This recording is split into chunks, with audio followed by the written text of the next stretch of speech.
الحمدللہ وحدہ والصلاة والسلام علی من لا نبی بعدہ۔ معزز و مکرم سامعین، کروڑا بار شکر ہے اس پروردگار عالم کا کہ جس نے آج جمعۃ المبارک کی ان بابرکت عظیم گھڑیوں میں ہمیں پاک و صاف ہو کر چاہت محبت کے ساتھ اپنے در پر آ کر سجدہ ریز ہونے کی عظیم سعادت نصیب فرمائی۔ یہ ماہ مقدس محرم الحرام انتہائی بابرکت مہینہ ہے۔ اسے محرم کیوں کہتے ہیں؟ محرم حرمت سے ہے، یاد رکھیں۔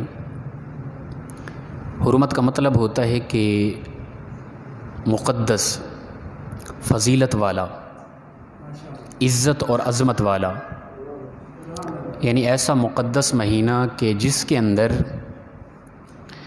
انسان سنجیدگی کے ساتھ رہے۔ اگر کسی اور مہینے میں کوئی غلطی کرتا ہے تو اس مہینے کا احترام کرتے ہوئے ان غلطیوں سے باز رہے۔ 4 مہینے حرمت والے ہیں۔ قرآن پاک کے اندر واضح طور پہ اللہ تعالی نے فرمایا اربعۃ حرم الفاظ ہیں کہ 4 مہینے حرمت والے ہیں، خاص یعنی ان کا احترام واجب ہے، لازم ہے۔ بقیہ مہینوں کی بنسبت ان کا احترام زیادہ ہے۔ وہ کون کون سے مہینے ہیں؟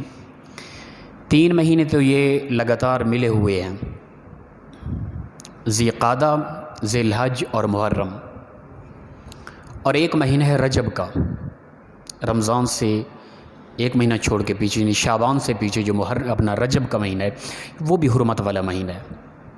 یہ 4 مہینے ایسے ہیں جنہیں حرمت والا کہا گیا، مقدس کہا گیا۔ بقیہ تمام مہینوں سے زیادہ احترام والے یہ مہینے ہیں 4۔ اور اسلامی لحاظ سے حضرت عمر فاروق رضی اللہ تعالیٰ عنہ کے دور میں اس محرم الحرام کو اسلامی پہلا مہینہ قرار دیا گیا تھا۔ یہ پہلا مہینہ اسلامی، ذی الحج آخری مہینہ اور محرم الحرام پہلا مہینہ ہے اسلامی۔ کچھ لوگ اس پہ بھی اعتراض کرتے ہیں، یعنی وہ جنوری کے اندر وہ مبارکباد دے رہے ہوتے ہیں، تو اس میں بھی کوئی خاص حرج نہیں ہے، ٹھیک ہے نا بھئی؟ یہ کسی کا انتخاب کیا ہوا، بھئی جو ایام ہیں، جو زمانے ہیں، وہ سب اللہ کے ہیں، ٹھیک ہے نا؟ بلکہ حدیث پاک کے الفاظ ہیں جو زمانے کو گالی نہ دو۔ زمانہ دراصل اللہ کا نام ہے، دور ہر ایک ہی رہتا ہے، ٹھیک ہے نا؟ مثال کے طور پہ آدم علیہ السلام جس دن ان کی تخلیق ہوئی اس دن سے آج تک زمانہ نہیں بدلا۔ چاند ستارے سورج میں کوئی تبدیلی آئی؟ کیا آدم علیہ السلام جب دنیا میں تھے اس وقت چاند سے ہٹ کے کسی اور چیز کی روشنی ہوتی تھی دھرتی پر؟ نہیں، یہی سورج تھا، اسی کی روشنی ہوتی تھی، یہی چاند تھا، اسی کی روشنی ہوتی تھی، اسی طرح دن رات بدلتے تھے، یہی ہوائیں فضائیں تھیں، اسی طرح انداز زندگی تھا، سب کچھ۔ زمانہ ایک ہی چلا آ رہا ہے، اور کبھی ایسا نہیں ہوگا کہ اللہ تعالیٰ اپنی مخلوق کو دن کے وقت روشنی کے لیے سورج کو ہٹا لے، کوئی اور چیز کی اس کے متبادل دے دے۔ ایسا نہیں ہوگا، نہ ہوا ہے۔ یہ نہیں کہ وہ کر نہیں سکتا، وہ چاہے تو کر سکتا ہے۔ سورج چاند ستاروں کی روشنی کے علاوہ بھی وہ روشنی پیدا کر سکتے ہیں، وہ جو چاہے۔ باقی زمانہ کہتے ہیں کہ دور خراب ہے، دور خراب نہیں، ہم خراب ہو گئے ہیں۔ دور ایک ہی چل رہا ہے، زمانہ ایک ہی چل رہا ہے، دن رات کے اندر وہی تبدیلی شروع سے جو آ رہی تھی وہی چلی آ رہی ہے۔ چاند ستارے سورج کا آنا جانا جو شروع سے چل رہا تھا وہی چلا آ رہا ہے۔ جس طرح کے ہوائیں فضائیں، بادل، بارش کا برسنا، زمین سے مختلف چیزوں کا اگنا، سب کچھ یہ شروع سے آ رہا ہے اور یہ چلتا رہے گا تا قیامت۔ زمانہ نہیں بدلتا، ٹھیک ہے نا؟ تو لہٰذا ہر دور اللہ کا ہے، ٹھیک ہے؟ تو کوئی اگر انگریزی مہینے کے لحاظ سے جو پہلا مہینہ ہے اس میں کسی کو مبارکباد دے رہا ہے تو اس پر کوئی شریف فتویٰ جاری نہیں ہوتا۔ کچھ لوگ اپنے آپ کو اسلامی محسوس کرتے ہوئے کہتے ہیں لو جی یہ انگریزوں کی تاریخ ہے، لہٰذا ہم اس میں کیوں مبارکباد دیں؟ اس میں بھی کوئی حرج نہیں ہے خاص، اگرچہ کچھ لوگ اس بات کو اچھا نہیں محسوس کریں گے۔ ہر دور انگریزی، کیا جو انگریزی زبان ہے کیا یہ ان انگریز لوگوں کی ذاتی ہے؟ کیا یہ اللہ کی عطا کردہ نہیں ہے؟ کیا انبیاء کو یہ انگریزی نہیں آتی تھی؟ کون سی ایسی زبان ہے جو آدم علیہ السلام کو نہیں آتی تھی؟ کیا انگریزی حضرت آدم علیہ السلام کو نہیں آتی تھی؟ کوئی کائنات کے اندر زبان یا کوئی ایسی چیز نہیں جس کے مختلف نام ہیں مختلف زبانوں میں۔ حضرت آدم علیہ السلام کو مکمل ہر چیز کے نام ہر زبان میں سکھا دیے گئے تھے۔ تو یہ تو انبیاء کو بھی یہ زبانیں آتی تھی ساری۔ فی نفسی ہی کوئی چیز غلط نہیں ہے، فی نفسی کوئی چیز خراب نہیں ہے، ٹھیک ہے نا؟ اس کا استعمال خراب ہے یا اس کا استعمال کرنے والے لوگ خراب ہیں۔ اگر مغربی نظام غلط ہے، ان کی سوچ غلط ہے، ان کا معاشرہ غلط ہے، وہ لوگ غلط ہیں، جزاکم اللہ تعالی، تو اس کا مطلب یہ نہیں ہے کہ جو کچھ وہ استعمال کریں یا جو کچھ وہ اپنے معاشرے میں لے کر آئیں وہ شرعاً غلط ہو جائے، ایسا نہیں ہے۔ ہاں یہ ہے کہ میں نے تھوڑی سی اس میں تبدیلی کرنی ہے، شریعت ہمیں اجازت دیتی ہے کہ وہ فلاں کام کر رہے ہیں تم بھی یہی کرو، ان سے مشابہت ہم نے نہیں کرنی، ان سے تھوڑی سی ہم نے تبدیلی کر لینی ہے بس۔ تو لہٰذا محرم الحرام شرعی لحاظ سے پہلا مہینہ ہے، اپنا سال کے ابتدائی پہلا مہینہ ہے محرم الحرام۔ اس کے اندر پہلے مہینے کی بنسبت مبارکباد دے سکتے ہیں، اور یہ حرمت والا مہینہ ہے، اور حدیث پاک کے اندر اس مہینے کو اللہ کی طرف منسوب کیا گیا، فرمایا یہ اللہ کا مہینہ ہے۔ سب سے بڑی فضیلت تو یہی ہے اس کی کہ اللہ کا مہینہ ہے، مہینہ تو ہر اللہ کا ہے، ٹھیک ہے نا؟ باقی خاص ایک جو فضیلت دی گئی نا، اپنا اس کو اللہ کی طرف منسوب کر دیا گیا، یہ ایک خاص فضیلت اور تقدس کے لیے ہوتا ہے، اس کا اعزاز نمایاں کرنے کے لیے ایک چیز کو خاص کر دیا گیا تو اس کو اللہ کی طرف منسوب کر دیا گیا۔ مثال کے طور پہ بلا تشبیہ و تمثیل، پتھر ہر پتھر ہی ہے، ٹھیک ہے نا؟ مکان، عمارات ہر عمارت ہی ہے، پر کوئی عمارت خانہ کعبہ کی فضیلت تک پہنچ سکتی ہے؟ نہیں۔ کیوں؟ اس لیے اسے بیت اللہ کہا گیا، اللہ کا گھر کہا گیا۔ اس کے تقدس کے لیے، فضیلت کو بڑھانے کے لیے اس مکان کو، اس ایک عمارت کو اللہ کے نام کی طرف منسوب کر دیا گیا۔ اگر اصولاً دیکھیں ہم اپنی ان آنکھوں کے ذریعے خانہ کعبہ سے بھی شاید کوئی اور معنی لے لیں، صرف ہم ظاہری بات کر رہے ہیں، ظاہری طور پہ، روحانی طور پہ بات نہیں کر رہا، ظاہری طور پہ ہم دیکھیں خانہ کعبہ کی جو عمارت ہے اس کی بنسبت آنکھوں سے دیکھنے کو آئیں گی کئی ایسی عمارتیں جو کئی گنا زیادہ خوبصورت نظر آئیں گی، ٹھیک ہے نا؟ لیکن خانہ کعبہ کی فضیلت تک کوئی عمارت پہنچے یہ ناممکن ہے، چاہے وہ ہماری بلکہ ان مساجد کو بھی فضیلت خانہ کعبہ کی وجہ سے ملی۔ جتنی بھی مساجد ہوں گی سب کا رخ خانہ کعبہ کی طرف ہوگا، حالانکہ اوپر چادر چڑھی ہے بلیک کلر کی، بلیک کلر کا پتھر اس پہ لگا ہوا ہے، اس سے کئی گنا زیادہ خوبصورت رنگین قسم کی عمارتیں ہیں، لیکن اسے فضیلت ملی، وہ اللہ کا گھر ہے، اس مکان کو، اس جگہ کو اللہ کی طرف منسوب کر دیا گیا، اس لیے وہ خاص کر دیا گیا۔ کائنات کے اندر کوئی بھی پتھر، کائنات کے اندر کوئی بھی دیوار، کائنات کے اندر کوئی بھی بلڈنگ خانہ کعبہ کی فضیلت تک پہنچنا کیا اس کے کروڑویں حصے کی فضیلت تک نہیں پہنچ سکتی۔ تو لہٰذا اس ماہ مقدس کو، محرم الحرام کو اللہ کی طرف منسوب کر دیا گیا، فرمایا یہ اللہ کا مہینہ ہے۔ تو یہی ایک بہت بڑی فضیلت ہے کہ اسے اللہ کا مہینہ کہا گیا، ٹھیک ہے نا؟ حالانکہ گھر، مسجد جو بھی ہے اسے اللہ کا گھر کہا جاتا ہے، جو بھی مساجد ہیں یا پوری دھرتی اللہ کی ہے، جو بھی بلڈنگ ہیں، جو بھی عمارتیں وہ اللہ کی ہیں، یہ کائنات اللہ کی تخلیق ہے، پر جس چیز کو اللہ کی طرف منسوب کر دیا گیا وہ چیز ایک نمایاں ہو جاتی ہے، وہ چیز مقدس ہو جاتی ہے، وہ احترام کے لحاظ سے سب سے اعلیٰ ہو جاتی ہے، اس کا وہ معیار، وہ مقام نہیں رہتا جو پہلے تھا۔ اللہ کی طرف جب منسوب کر دیا گیا اسے تو اس کا اعزاز کروڑ گنا پہلے سے بڑھ جاتا ہے۔ تو لہٰذا اس ماہ مقدس محرم الحرام کو فرمایا یہ اللہ کا مہینہ ہے، اللہ کی طرف اس کو منسوب کر دیا گیا۔ بعض ہمارے ہاں سوچ ہوتی ہے کہ اس مقدس مہینے کو فضیلت ملی معرکہ کربلا کی وجہ سے، ایسا نہیں ہے۔ یہ محرم الحرام، یہ حرمت والا، عزت والا مہینہ اسلام کے آنے سے پہلے بھی تھا، اس مقدس مہینے کا احترام قریش مکہ بھی کرتے تھے، اسلام سے پہلے جو اپنا زمانہ فطرت میں لوگ تھے وہ بھی کرتے تھے اس کا احترام۔ یہ ماہ مقدس حضرت آدم علیہ السلام سے ہی احترام والا مہینہ آ رہا ہے، اس لیے کہ اس ماہ مقدس کی 10 تاریخ جسے عاشورہ کہتے ہیں، عاشورہ عشرہ سے ہے 10واں دن، یعنی عاشورہ کے دن یعنی 10 محرم الحرام کو حضرت آدم علیہ السلام جو 350 سال تک اپنی اس یعنی وہ جو اللہ تعالیٰ نے فرمایا وَلَا تَقْرَبَا هَٰذِهِ الشَّجَرَةَ فَتَكُونَا مِنَ الظَّالِمِينَ، اس درخت کے قریب نہیں جانا جنت کے اندر، وہ چلے گئے وہاں پر، وہ اللہ تعالیٰ نے دراصل نیچے اتارنا تھا تو وہ زمین پر اتر آئے، اس خطا کی وجہ سے زمین پر اترے، تو 350 سال تک اس معاملے میں اللہ کے یہاں توبہ کرتے رہے۔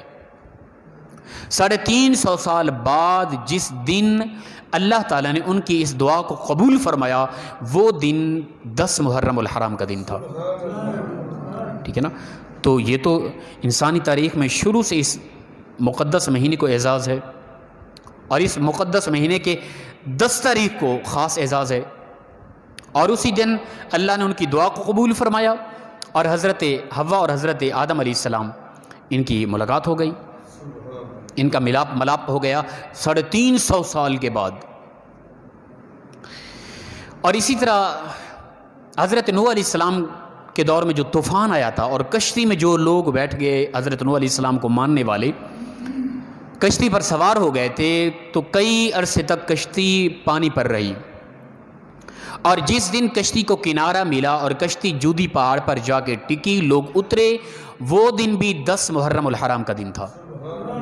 یعنی اس مقدس مہینے کو خاص اعزاز ملا ہوا ہے، اور اس کی 10 تاریخ کو اسی طرح آتا ہے، اگرچہ کوئی سند کے ساتھ روایات نہیں ہے، لکھا ہے، آیا ہے کتابوں کے اندر، حضرت ایوب علیہ السلام کو جب اللہ تعالیٰ نے وہ تکلیف سے نجات دی تھی اور صحت مند ہوئے تھے، وہ بھی 10 محرم الحرام کا دن تھا۔ اسی طرح حضرت موسیٰ علیہ السلام کے پیچھے جب فرعون لگا تھا، وہ قوم کو لے کر نکلے، فرعون اور اس کے حمایتی جب پیچھے لگے، دریائے نیل کے اندر حضرت موسیٰ علیہ السلام نے عصا مبارک مارا، وہ 12 راستے بن گئے، آپ علیہ السلام وہاں سے گزرے، اور لشکر سارا جب کراس ہوا تو پیچھے فرعون اور اس کا لشکر تھا، اس نے دیکھا، فرعون نے سمجھا کہ یہ، بلکہ فرعون نے کہا تھا اپنی تمام قوم کو، کہا دیکھا یہ میرے آنے کی وجہ سے دریا نے راستہ بنا دیا ہے، بڑے فخر کے ساتھ کہہ رہا تھا، اور ساتھ گھبرا بھی رہا تھا کہ یہ لوگ تو چلے گئے، اگر ہم نے قدم رکھ لیا ایسا نہ ہو کہ دریا جڑ جائے، پانی جڑ جائے تو کیا بنے گا۔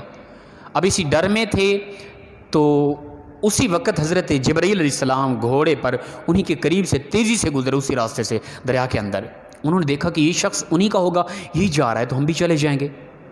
تو فرعون اور پورا لشکر جب اندر داخل ہو چکا تو اللہ تعالیٰ نے حکم فرمایا، سمندر دریا مل گیا، وہ سب کے سب غرق ہو گئے، اور حضرت موسیٰ علیہ السلام اور بنی اسرائیل کو فرعون کے اس ظلم و ستم سے جب نجات ملی تھی، وہ بھی 10 محرم الحرام کا دن تھا۔ 10 محرم الحرام کے روزے کی فضیلت بھی کافی آئی ہے۔ نبی اکرم صلی اللہ تعالیٰ علیہ وآلہ وسلم جب ہجرت کر کے مکہ سے مدینہ پہنچے تو دیکھا کہ یہودی روزہ رکھتے ہیں عاشورے کا، 10 محرم الحرام کا۔ رسول اللہ صلی اللہ علیہ وسلم نے پوچھا کہ تم اس دن روزہ کیوں رکھتے ہو؟ انہوں نے عرض کیا، محمد صلی اللہ علیہ وسلم، دراصل اس دن اللہ تعالیٰ نے پیارے پیغمبر حضرت موسیٰ علیہ السلام اور بنی اسرائیل کو فرعون سے نجات دی تھی، اس خوشی میں آ کر ہم لوگ اس دن روزہ رکھتے ہیں۔ تو رسول اللہ صلی اللہ علیہ وسلم نے فرمایا کہ تمہاری بنسبت ہم تو زیادہ ماننے والے ہیں حضرت موسیٰ علیہ السلام کو، تو ہم اس چیز کے زیادہ حقدار ہیں، آئندہ کے لیے ہم بھی 10 محرم الحرام یعنی عاشورہ کے دن حضرت موسیٰ علیہ السلام کو وہ جو نجات ملی تھی فرعون سے اور بنی اسرائیل کو، اس خوشی میں ہم بھی آئندہ ہر سال روزہ رکھیں گے۔ اور پھر ساتھ ہی فرمایا کہ یہ تو ان سے مشابہت ہوتی ہے، وہ بھی ایک روزہ رکھتے ہیں 10 کو، ہم بھی ایک روزہ رکھیں 10 کو، وہ یہودی ہیں ہم مسلمان ہیں۔ تو رسول اللہ صلی اللہ علیہ وسلم فرمایا ایسا کرو کہ ہم 2 روزے کر لیں گے، 10 اور 11 یا 9 اور 10، 9 کو اور 10 کو رکھ لینا ہے، یا 10 کو رکھ لیا ساتھ 11 کو رکھ لیں گے، تاکہ یہودیت کے ساتھ روزہ رکھنے میں مشابہت نہ ہو ہماری۔ اس پہ ہم تھوڑا سا غور کریں، میرا جوان طبقہ خاص طور پہ، اسلام نے کیسا سبق دیا کہ کہ غیر مسلم کے ساتھ روزہ رکھنے میں عبادت میں مشابہت نہ ہو. سمجھ آئی نا؟ روزہ رکھنے میں عبادت، حالانکہ یہ روزہ ہر قوم ہر امت کے اندر روزہ رہا ہے، ٹھیک ہے نا. حضرت آدم علیہ السلام کے بعد حضرت نوح علیہ السلام کے دور میں، بلکہ آدم علیہ السلام کے اولاد میں وہ تیسرے بادشاہ تھے ملک تیمور الثالث نامی شخص، ان کے دور سے یہ روزہ عبادت شروع ہوا تھا، اور ہر امت میں ہر دور میں یہ روزہ عبادت چلا آیا. رسول اللہ صلی اللہ علیہ وسلم نے 10 محرم الحرام کا روزہ سنت قرار دیا، خود بھی رکھا، فرمایا رکھنا آئندہ. ساتھ ہی غیر مسلموں سے یہودیوں کے ساتھ مشابہت ہو رہی تھی کہ وہ بھی ایک رکھتے ہم بھی ایک رکھیں، ہم ان میں تبدیلی نہ کر لیں. تبدیلی یہ کہ 10 9 اور 10 یا 10 اور 11 ایک روزہ ہم اضافی رکھیں گے تاکہ ان کے ساتھ مشابہت نہ ہو. اور ہمارا جوان طبقہ عبادت میں اسلام نے مشابہت کرنے سے روکا ہے، اور فرمایا کہ جو کسی قوم کی مشابہت رکھتا ہے، کسی قوم کا اندازہ بناتا ہے، قیامت کے دن وہ شخص اسی قوم کے ساتھ اٹھایا جائے گا. اب میں اپنے اس جوان طبقے سے پوچھتا ہوں جو فلمی ایکٹر لوگوں کا اندازہ بناتے ہیں، انہی کی طرح بولنا، انہی کی طرح چلنا، انہی کی طرح لباس، انہی کی طرح بالوں کی کٹنگ، انہی کی طرح داڑھی کی کٹنگ، عجب مذاق بنا رکھا ہے اسلام کو اور دین کو ہم نے، اور زندگی کو عجیب تماشا بنا کے رکھ دیا. کاش کہ ہمارے اندر یہ ذوق ہوتا کہ ہم اللہ کے محبوب کی سیرت کو پڑھتے، وہ اللہ کے محبوب جو ساری زندگی میرے اور آپ کی گناہوں کی وجہ سے اللہ کے یہاں گڑ گڑا کے روتے رہے، اور وہ اللہ کے نبی جو قیامت کے دن ہر جہاں تڑپ رہی ہوگی، ہر پریشان حال ہوگا ہر انسان، اور اللہ کے نبی سجدریز ہو جائیں گے اور گڑ گڑا کے رو رو کر اللہ کے یہاں ہماری شفاعت کریں گے. پروردگار اللہ کے محبوب کی شفاعت کی وجہ سے ہماری بخشش فرما کے ہمیں جنت عطا کرے گا.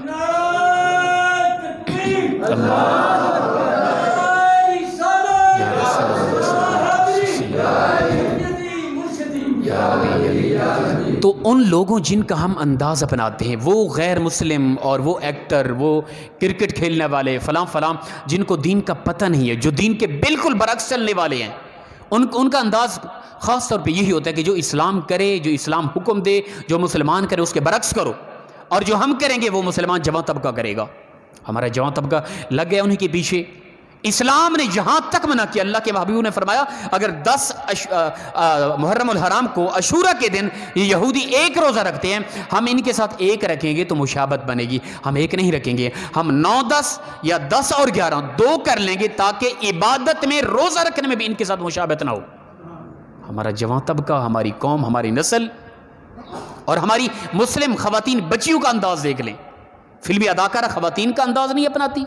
کیا انہی کی طرح ہماری بچیاں یہ لباس نہیں خریدتی؟ کیا انہی غلیظ قسم کی عورتوں کی طرح ہماری بچیاں انہی کا انداز نہیں اپناتی؟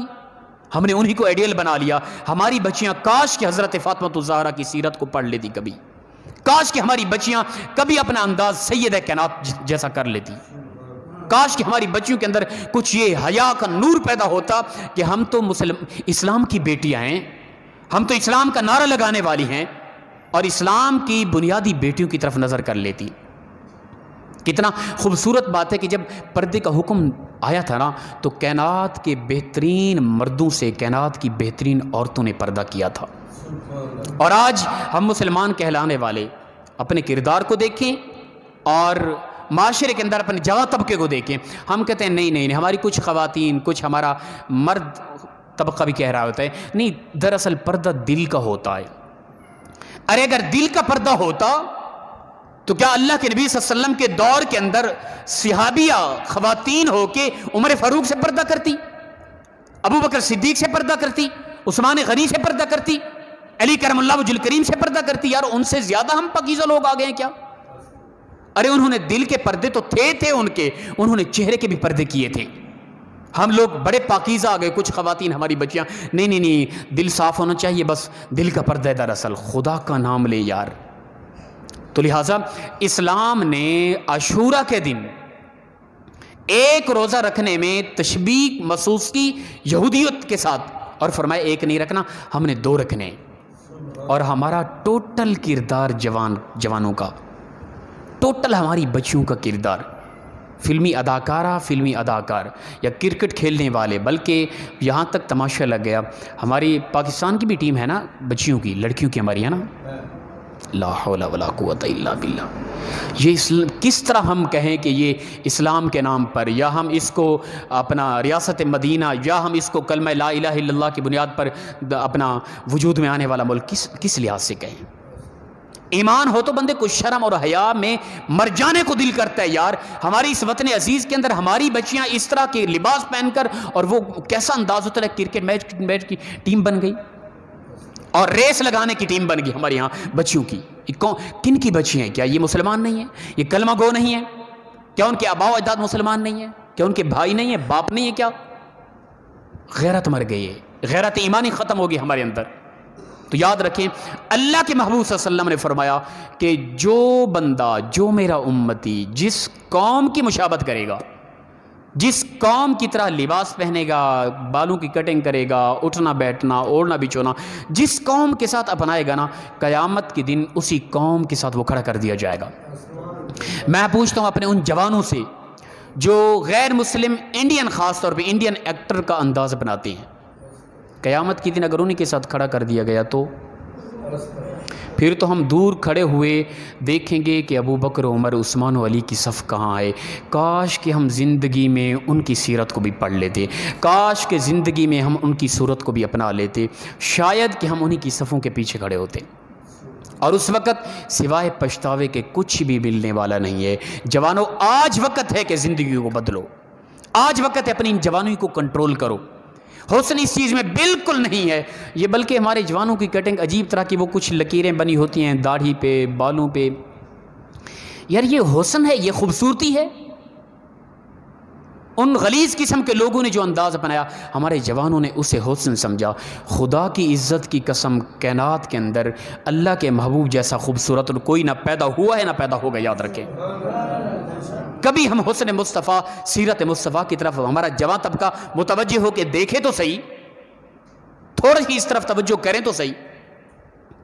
کوئی ایک بندہ اس وقت اٹھ کے کہہ دے حضرت آپ کی یہ پگڑی پیاری نہیں لگ رہی، آپ کی یہ داڑھی مزہ نہیں آ رہا، کاش کہ آپ الیاذ باللہ استغفر اللہ پینٹ شرٹ پہنی ہوتی. پینٹ شرٹ حرام نہیں ہے، اس طرح کہ میں ویسے سمجھانے کے لیے بات کر رہا ہوں. پینٹ شرٹ پہنی ہوتی، بڑے عجیب طرح کے بال ہوتے، اور چہرہ بالکل صاف، کوئی بال نہ ہوتا، تو پھر کمال کے لگتے. کیا اسی طرح ہے؟ کیا ایمان والا بندہ یہ تقاضا کرے گا؟ کیا نہیں. مومن کو سب سے زیادہ حسن و جمال اسی انداز میں نظر آئے گا. یاد رکھیں. تو خدا کے لیے میں یہ نہیں کہتا کہ سارے ہو جائے تو پھر تو کمال ہے. میں یہ نہیں کہتا کہ سارا جوان طبقہ پگڑیاں باندھنا شروع کر دے، سارا جوان طبقہ یہی لبادہ، ضروری نہیں. کم از کم یار ہم ان کا انداز اپنانا تو چھوڑ دینا. اللہ پاک ہم سب کو مخلصانہ انداز میں عمل کی توفیق عطا فرمائے.